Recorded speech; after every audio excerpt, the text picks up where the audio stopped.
Hi guys, welcome back. We're going to be talking about grid in Figma. So grid are what helps our design. They help give consistency and they help us organize our content in our design. So they consist of rows and for the web, all you have to do for the web is create a web view, a web frame, be it desktop, MacBook 16 or anyone. Choose any web view that suits you, that suits your choice.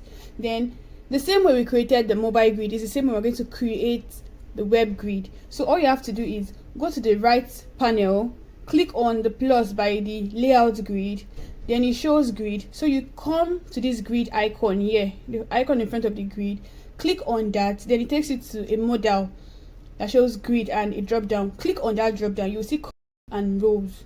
Yeah, that shows columns and row. So all you have to do is just to go to the option, put it in count of 12, then you can leave the color, leave the type in stretch, auto, then your margin of 120. You can work with 150, you can work with 200.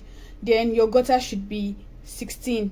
So just leave your gutter in 8 rules or the multiples of 8. So we're following the 8 rule here. So for the rules, we're going to do the same thing as we did in the web. We're in the mobile, sorry. We're working with the 8 rule. So your count will be auto. You leave your count in auto, then your stretch to the top. Then your height, you can leave it 24. Okay, your height should be 16. Then your gutter should be 16. Know that you can increase it. Just try to work in the multiples of 8. That's what we call the 8 rule in UI UX design. Thank you guys.